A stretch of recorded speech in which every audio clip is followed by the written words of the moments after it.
Hello everyone, I'm Tina. Welcome to your practice today. I am doing a very short video on the yoga foundational alignments of two poses, cat and cow. So the purpose of cat and cow is usually to really tune in and become aware of your breath and your breath's connection to your movement. With all yoga poses, you know, you can look at them and they seem very straightforward, and they really are, but there's usually a lot more going on than meets the eye. So that's the purpose of this video today, is to go over the fine-tuning alignments of the two poses, cat and cow pose. Okay, let's get started. Go ahead and come to your hands and knees. Place your knees under your hips, your wrists under your shoulders, and come to a neutral spine. And when we say come to a neutral spine, what we're talking about is we're looking for a spine that is not rounding or swaying. So we're not rounding or swaying.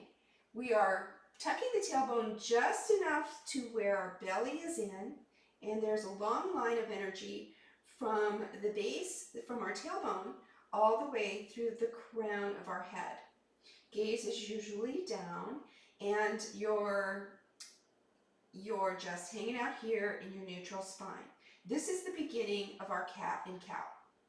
So when we move into our cow pose, we go ahead and begin to drop the belly, shining, bringing that for the heart space forward, all the while pressing through those palms, those fingertips, those knuckles, pressing up through those arms, pulling those shoulder blades together, shining that heart space toward, reaching it toward the front of the mat, and reaching the tailbone up.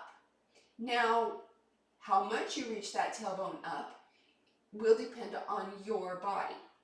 So that's one thing that you really always need to be aware of when you're practicing yoga, is where is your body now, and listen to that. So if you have any low back issues, you have a fuzzy back in any way, the way to modify this is go ahead and do not focus on that sway.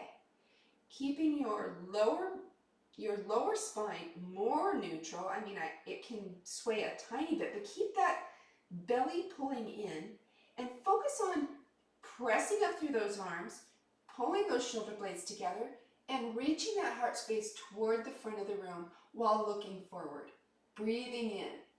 This is the in breath.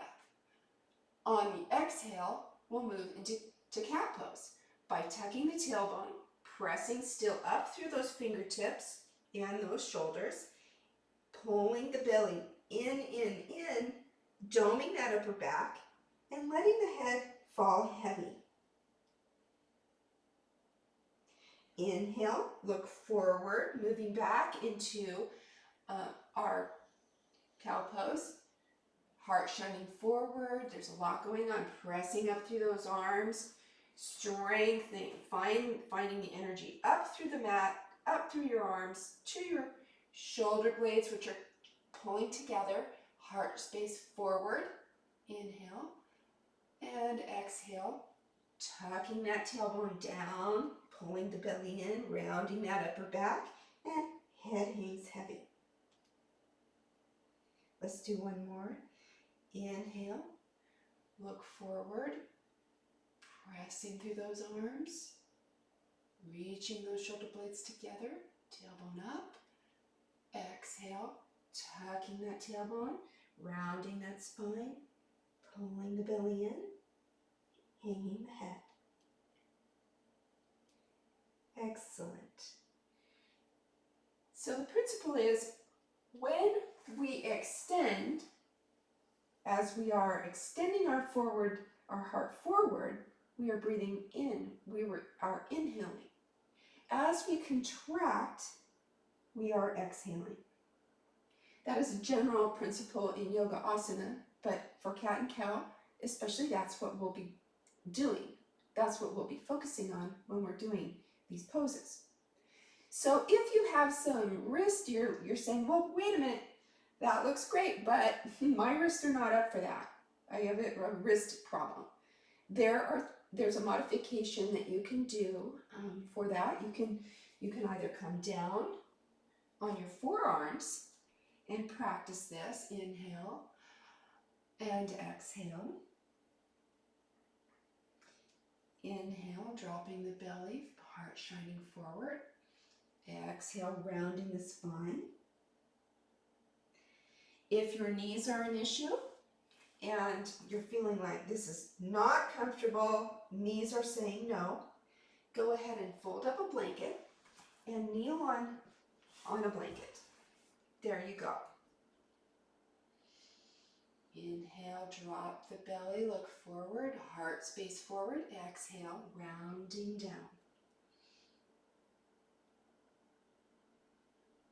Excellent. And there you have it for yoga poses, cat and cow.